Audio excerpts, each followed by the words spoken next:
ونستعينه ونستغفره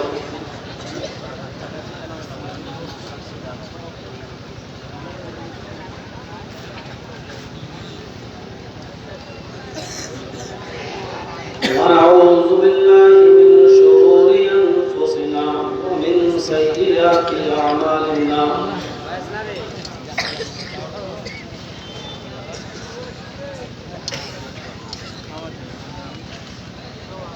من يهده الله فلا مضل له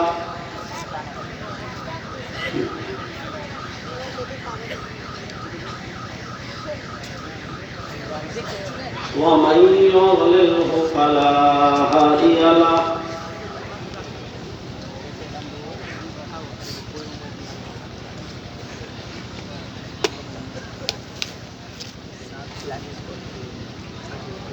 وأشهد أن لا إله إلا الله وحده لا شريك له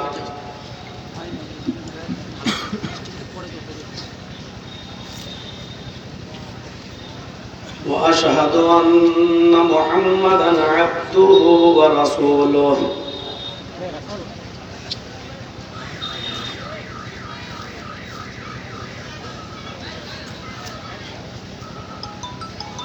أما بعد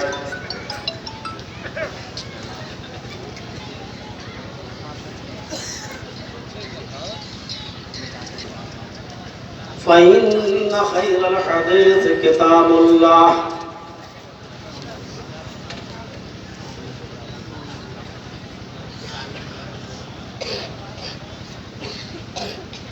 وخير الهدي هدي محمد صلى الله عليه وسلم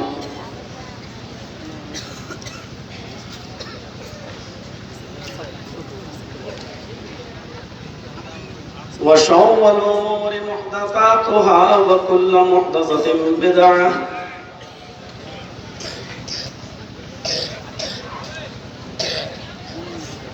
وكل بدعة ضلالة وكل ضلالة في النار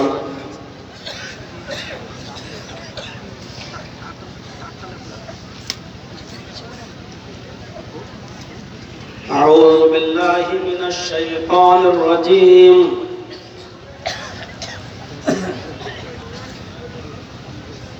بسم الله الرحمن الرحيم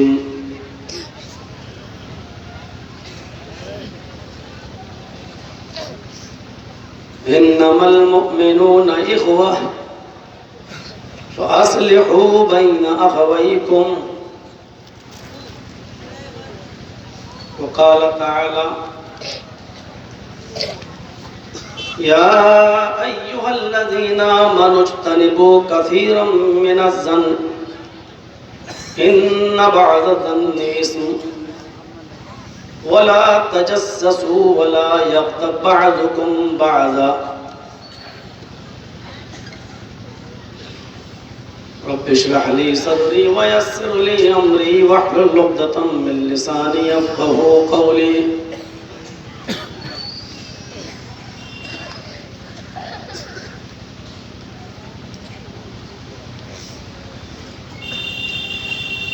موہن پور کے اس مدرسے کے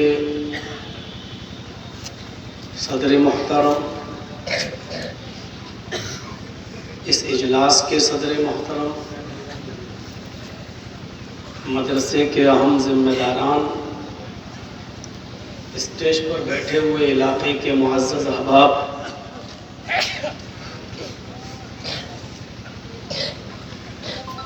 موہن پور جھارکھنڈ اور اس کے اطراف و اکناف سے آئے ہوئے سامعین حضرات،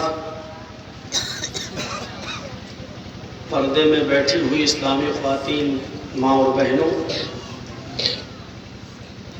قوم و ملت کے لائق بر نوجوانوں، مستقبل کے ہونہار عزیز بچوں، رات کے 2 بجے تک مختلف علماء سے مختلف مضامین پر آپ نے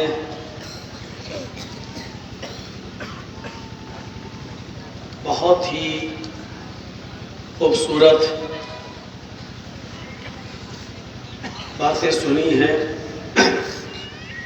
مدرسے کا تعاون بھی کیا ہے۔ اللہ تعالیٰ سے دعا ہے کہ الہ العالمین جو باتیں کہی جا چکی ہیں اور اب کہی جا رہی ہیں، کہنے والوں کو بھی اور سننے والوں کو بھی اس پر عمل کی پوری توفیق عطا فرمائے۔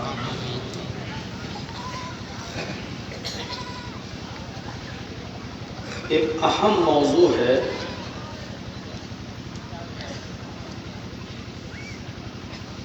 اسلامی بھائی چارہ۔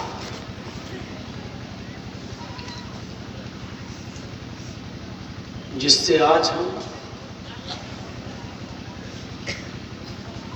دور ہوتے چلے جا رہے ہیں۔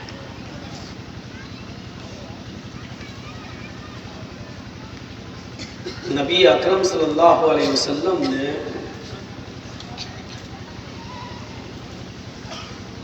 جس مواخات کو، جس بھائی چارے کو قائم کیا تھا، آج ہمارے سماج اور ہماری سوسائٹی سے وہ بھائی چارہ ہمیں دیکھنے کو نہیں ملتا ہے۔ ہمارے سماج اور سوسائٹی میں جتنا بھی بزنس کو لے کر، کاروبار کو لے کر جو گہما گہمی ہے، ہم دیکھتے ہیں کہ اس بزنس کے اندر، اس کاروبار کے اندر اتنا ہی زیادہ کمپٹیشن بھی ہے۔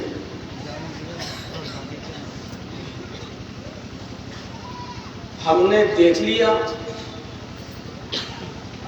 کہ میرے محلے کے اندر ایک آدمی نے چائے کی دکان کھول لی ہے اور کچھ دنوں کے بعد اس کی دکان اچھی چل رہی ہے، تو ہمیں اب یہ گوارا نہیں ہوتا ہے کہ وہ بیچارہ اپنی اس چائے کی دکان سے جو کما رہا ہے وہ اپنی بیوی بچوں کو سکون سے کھلا سکے۔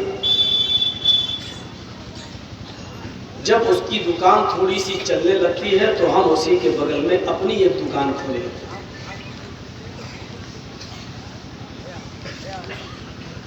اور سماج کے اندر بات یہ کہی جاتی ہے کہ وہ اپنی چلا رہا ہے، تم اپنی چلاؤ، اللہ تعالیٰ نے جس کی قسمت میں جو دیا ہوگا وہ اس کو مل جائے گا۔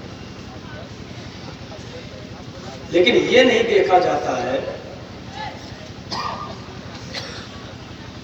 کہ اس نے جو دکان کھولی ہے وہ اپنے بیوی اور بچوں کے پالنے کے لیے نہیں، بلکہ صرف اس لیے کھولی ہے کیونکہ اس کی چل رہی تھی، اس کو میں نقصان پہنچاؤں۔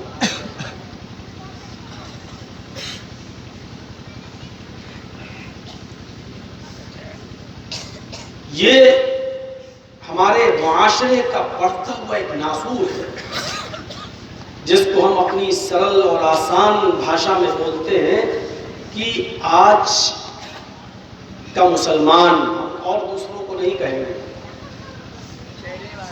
ہم اپنی پریشانی سے اتنا پریشان نہیں ہیں جتنا آپ کے سکھ سے اور آپ کے آرام سے ہمیں پریشانی ہو رہی ہے۔ ہم بھوکے مر رہے ہیں، ہمیں اتنی تکلیف نہیں ہے جتنی تکلیف آپ کو کھاتا ہوا دیکھ کر ہمیں ہو۔ اور یہ فیکٹ ہے، یہ حقیقت ہے، اس کو تسلیم کرنا ہی پڑے گا۔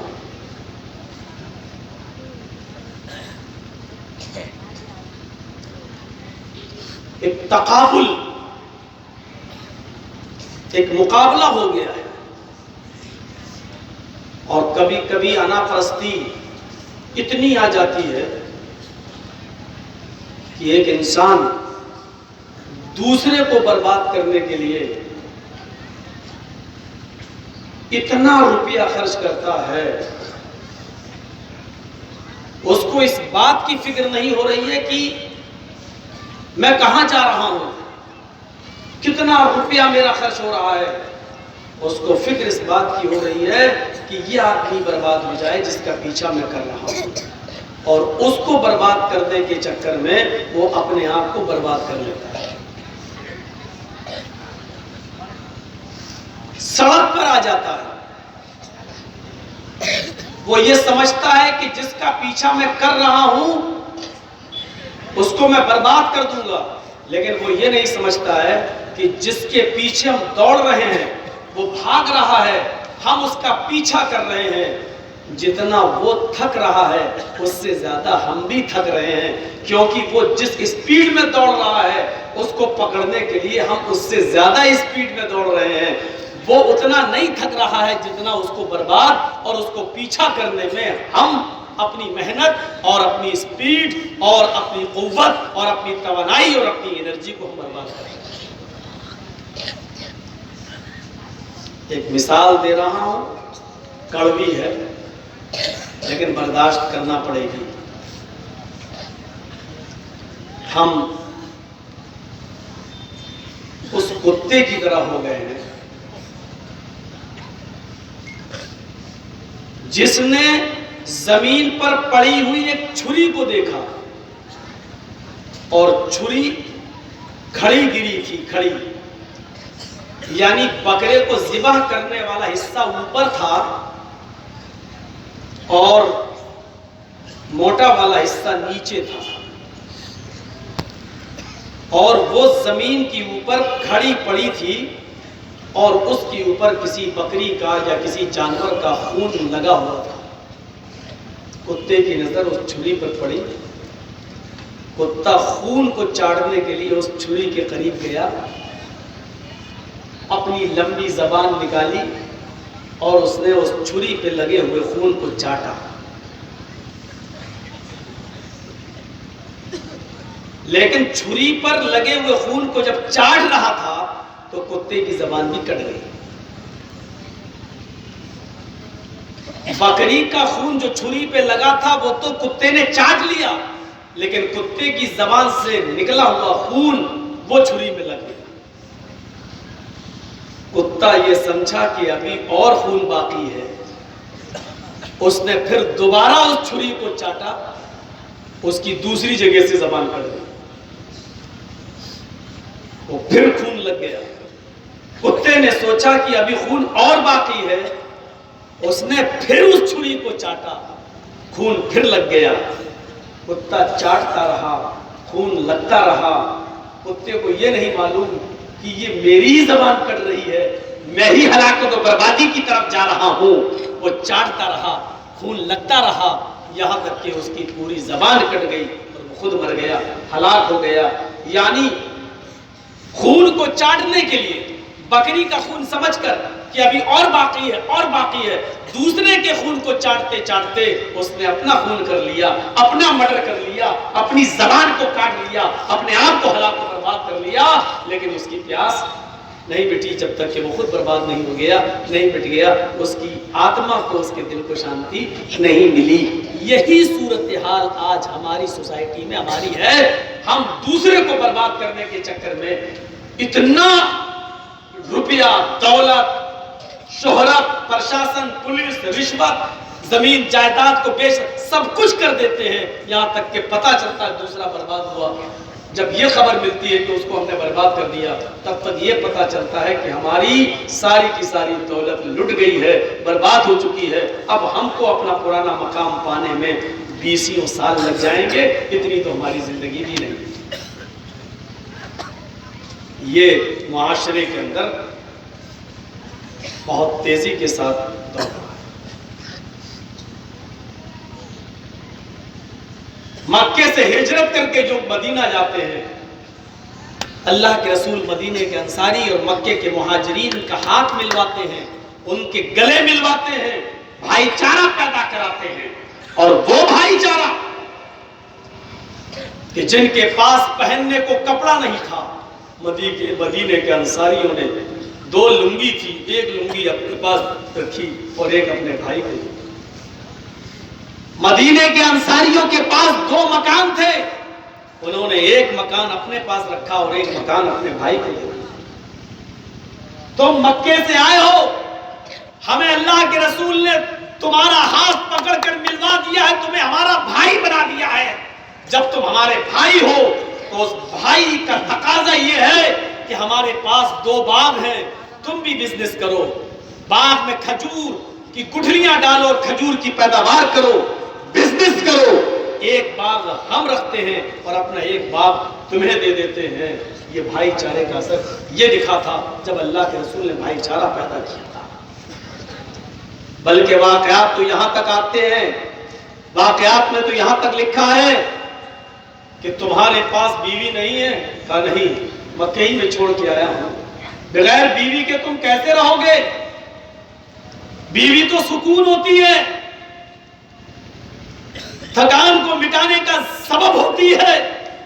جس کے پاس 2 بیویاں تھیں، اس نے اپنی ایک بیوی کو طلاق دینے کا ارادہ کر لیا اور فرمایا میرے بھائی میرے گھر چلو، میری 2 بیویاں ہیں، دیکھ لو، دونوں میں جو تمہیں پسند آتی ہے اشارہ کر دو، میں اس کو طلاق دے دیتا ہوں، وہ عدت گزارے گی، تم اس کے ساتھ نکاح کرو۔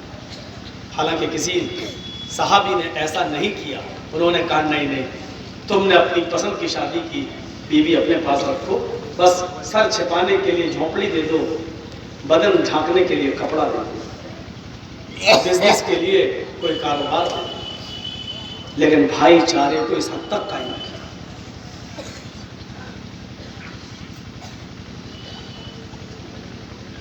ہمارے یہاں قریب 2 دکانیں ہو سکتی ہیں، ایک دکان کی طرف آنے والے کسٹمر کو جب دکاندار دیکھتا ہے تو دوسرا کہتا بھائی آؤ ہم کپڑا دکھاتے ہیں، ادھر سے دوسرا کہتا ارے بھائی آؤ ہم دکھاتے ہیں۔ یہ چلتا ہے۔ 2-3 چائے کی دکان ہے، سب لوگ ادھر آؤ، دوسرا کہتا ادھر آؤ، یہ چلتا ہے ہماری سوسائٹی میں، ہمارے سماج میں۔ لیکن ہمیں ابن قیم کی کتاب صفت الصفہ کے اندر ایک واقعہ ملتا ہے۔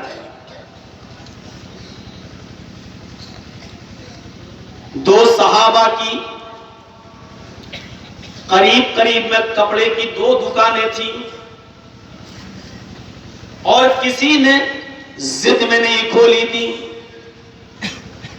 ان دونوں دکانوں پر جب کوئی کسٹمر آیا کرتا تھا تو کوئی دکان والا آنے والے کسٹمر کو بلاتا نہیں تھا۔ اس کسٹمر کا دل جس دکان پر جانا چاہے اس دکان پر وہ چلا جاتا تھا۔ آؤ میں تمہیں وہ واقعات بتاتا ہوں۔ ایک مرتبہ ایک صحابی کی دکان پر کپڑا خریدنے کے لیے کسٹمر آتا ہے، اس نے کپڑا خریدا اور چل دیا۔ اب دوسرا کسٹمر تھوڑی دیر کے بعد آتا ہے، لیکن وہ بھی اسی دکان پر پہنچتا ہے جس دکان پر ایک کپڑا بیچا جا چکا ہے۔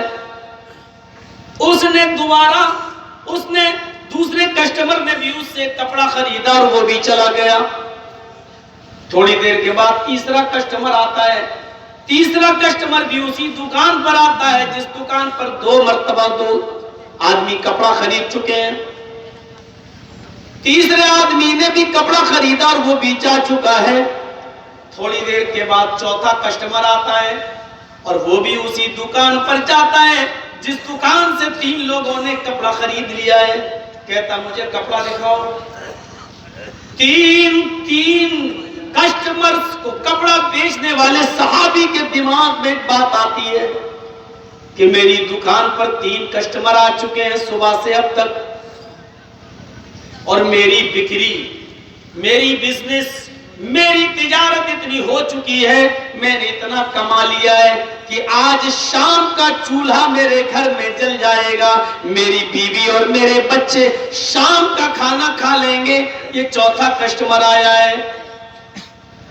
میرے بھائی کی دکان پر ابھی تک ایک بھی کسٹمر نہیں آیا، میرے پڑوسی کی دکان پر ابھی تک ایک بھی کسٹمر نہیں آیا۔ کیوں نہ اس کسٹمر کو اس کی دکان پر بھیج دیا جائے؟ اس کی بھی تو بیوی ہے، اس کے بھی تو بچے ہیں، اس کو بھی تو اپنے بچوں کی روزی روٹی کی فکر ہے، اس کو بھی تو چولہا جلانے کی فکر ہے، وہ بھی تو اپنے بچوں کا کفیل ہے، وہ بھی تو ان کو کھانا کھلائے گا۔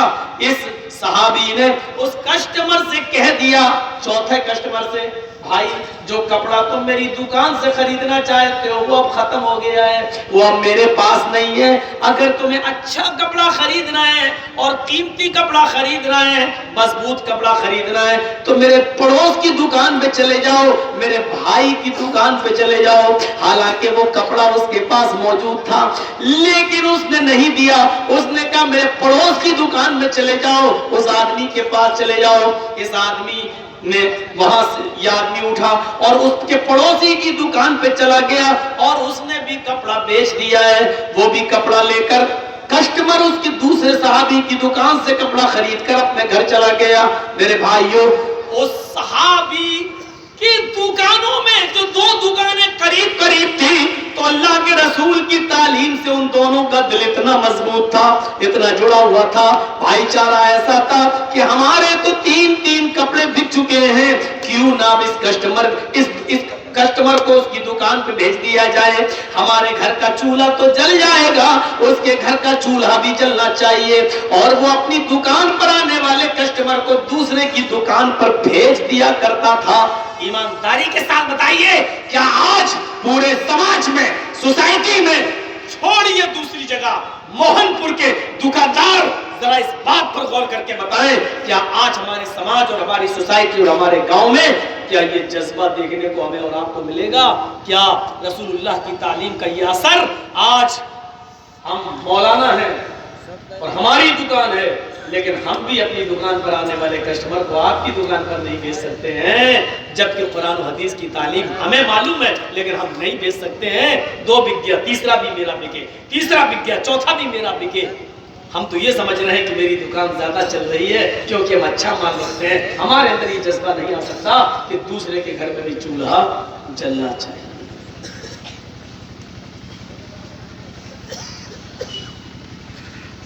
مولانا یہ آج کیا لے کے بیٹھ رہے ہو؟ ضرورت ہے آج۔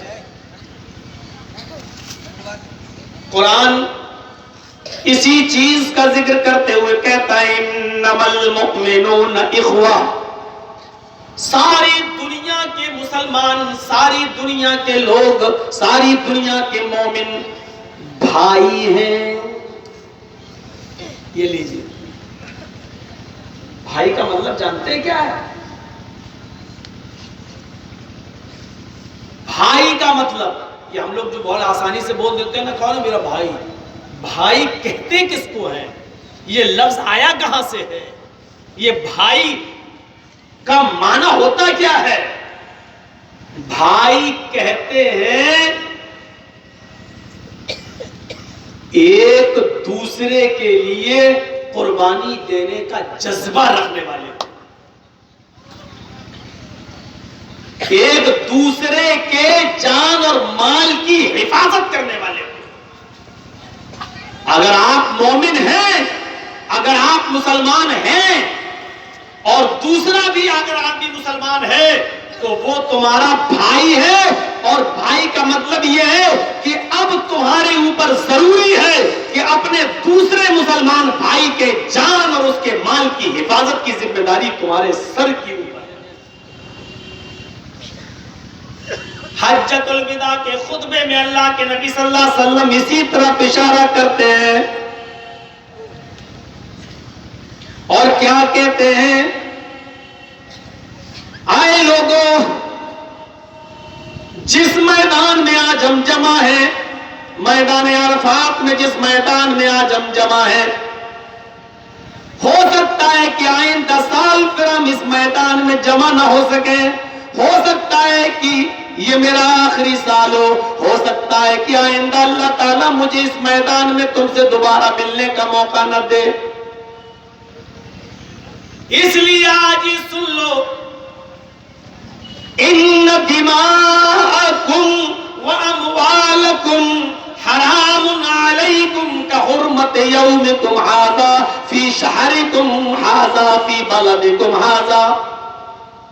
اللہ کے نبی فرماتے ہیں سن لو آئے صحابیوں، عرفات کے میدان میں جمع جتنے لوگ جمع ہیں، آئے عرفات کے میدان میں جمع ہونے والوں سن لو، آئے 1,44,000 کے مجمع کے لوگوں سن لو، ان دماءکم و اموالکم، تم سب مسلمانوں مومنوں، اور تمہارا خون اور تمہارا مال، ان دماءکم تمہارا خون و اموالکم اور تمہارا مال حرام علیکم کا حرمت یومکم ھذا، حرام علیکم ایک دوسرے پر حرام ہے، حرام علیکم تم پر حرام ہے. تمہارے مسلمان بھائیوں کا خون اور تمہارے مسلمان بھائیوں کا مال تمہارے اوپر حرام ہے. نہ تم کسی کو ناجائز قتل کرنا، نہ تم کسی کو ناجائز مارنا، نہ تم کسی کو ناجائز ستانا، نہ تم کسی کو بلا وجہ قتل کرنا، اور نہ ہی تم کسی مسلمان کے مال کو ناجائز طریقے سے قذف کرنا، نہ حرام طریقے سے اس کا مال لینا، نہ ناجائز طریقے سے اس کی جیب کا پیسہ، اس کی جیب کی رقم کو اپنے اوپر استعمال کرنے کی کوشش کرنا. اس میں ساری چیزیں شامل ہیں. ہماری موبائل کی دکان ہے، ایک مسلمان بھائی ہماری دکان پر آیا، صاحب مولانا صاحب یہ موبائل ذرا چیک کر لیجئے، دیکھیے کچھ گڑبڑ کر رہا ہے، ہینگ کر رہا ہے. مولانا صاحب ماہر ہیں، موبائل میکینک ہیں، اچھی طریقے سے ادھر ادھر دیکھا، معلوم ہے 100 روپے کی ایک چیز ہے گڑبڑ کر رہی ہے، اور ہم نے اس کو کیا کہہ دیا، اس کی یہ خراب ہے، یہ خراب ہے، یہ خراب ہے، 800 روپے لگیں گے. اس نے کہا تھوڑا بھائی کم بڑھ کر لو، اور ہوتے ہوتے معاملہ 500 پر آ گیا. آپ نے کہا ٹھیک ہے 2 گھنٹے کے بعد لے جانا. آپ کو معلوم ہے کہ 100 روپے کا مال میں 100 روپے کی چیز ڈال کر یہ موبائل صحیح ہو سکتا ہے، لیکن آپ نے اس سے 800 مانگے اور 500 میں طے ہو گیا. یہ معاملہ بھی اموالکم کے اندر ہے، یعنی ایک مسلمان ہو کر تم دوسرے مسلمان کی جیب پر اس طریقے کا ڈاکہ نہیں ڈال سکتے ہو. حرام ہے تمہارے لیے دوسرے مسلمان کے ساتھ ایسا کرنا. اس کا یہ مطلب نہیں کہ غیر مسلموں کے ساتھ ایسا کرنا جائز ہے، یا غیر مسلموں کا میٹر ہی نہیں ہے، کیونکہ ابھی ہم اسلامی بھائی چارہ بتلا رہے ہیں. غیر مسلموں کے تعلق سے تقریر کہیں اور کبھی اور کسی دوسرے موقع پر ہم کریں گے، ان کے ساتھ اسلام نے کیا بتایا ہے. آج ہم یہاں پر صرف مسلمان کے ساتھ یہ بتلا رہے ہیں. اگر آپ اس طریقے سے کسی کے مال پر، کسی کی جیب پر ڈاکہ ڈالتے ہیں تو یہ بھی غلط ہے. ان اموالکم ان دماءکم واموالکم حرام علیکم کحرمت یومکم ھذا. آئے لوگوں جس طریقے سے آج کا دن حرام ہے، حرمت والا، حرام کا مطلب حرمت والا، جس طریقے سے آج کا دن بابرکت ہے، حرمت والا ہے، فی بلدکم ھذا فی شہرکم ھذا، جس طریقے سے تمہارا یہ شہر مکہ حرمت والا ہے، جس طرح تم مکے کی عزت کرتے ہو، جس طرح یہ مہینہ ذی الحجہ کا یہ مہینہ حرمت والا ہے، جس طریقے سے یہ مہینہ ذی الحجہ کا حرمت والا، جس طریقے سے آج کا دن حجۃ الوداع کا دن یہ حرمت والا، جس طرح یہ مکہ قابل عزت، اسی طریقے سے دوسرے مسلمان کی جان بھی عزت والی ہے، اس کا مال بھی عزت والا ہے. تمہارے اوپر ضروری ہے کہ تم اس کے مال کی اور خون کی، اس کی جان کی اور مال کی حفاظت کرو. یہ تمہارے اوپر ضروری ہے. نہ تم کسی کو ناجائز طریقے سے قتل کر سکتے ہو، اور نہ ناجائز طریقے سے تم کسی کا مال ظلمن یا دھوکہ دے کر آپ استعمال نہیں کر سکتے.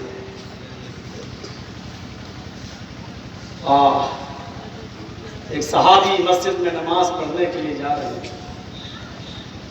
ایک صحابی مسجد کے اندر نماز پڑھنے جا رہے ہیں، اور کچھ تیر ہیں ان کے ہاتھ میں. تیر تو آپ جانتے ہیں آگے سے اس میں نوک لگی ہوتی ہے، کمان میں لگا کے جب چھوڑا جاتا ہے تو وہی تیر مارا جاتا ہے کسی کو. تو تیر میں آگے کا حصہ بڑا نکیلا ہوتا ہے، خنجر ٹائپ کا ہوتا ہے.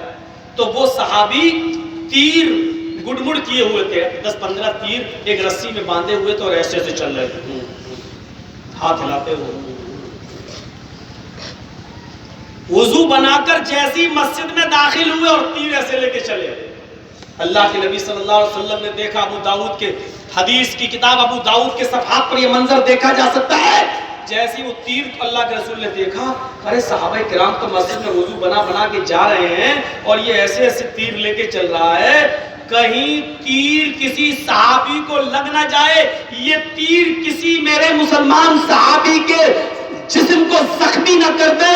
تو اللہ کے نبی نے دور سے ہی چیختے ہوئے کہا صحابی سے, اس تیر کو سنبھالو,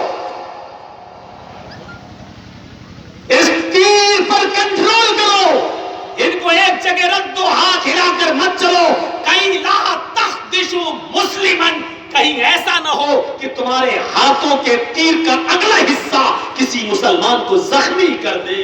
ہمارے نبی ایک تیر کی کھروچ کسی مسلمان کو لگ جائے, کسی صحابی کو لگ جائے, یہ بھی برداشت نہیں کر رہے ہیں. اللہ کے رسول کسی کی جان بندوق کی گولی سے, پسٹل سے, تلوار سے اور چاقو اور چھریوں سے کسی کو مار دیا جائے, قتل کر دیا جائے, یہ کیسے وہ نبی برداشت کر سکتے؟ سوچو. اور چھوٹے چھوٹے بچے تقریر کرتے ہیں, چھوٹے چھوٹے بچے.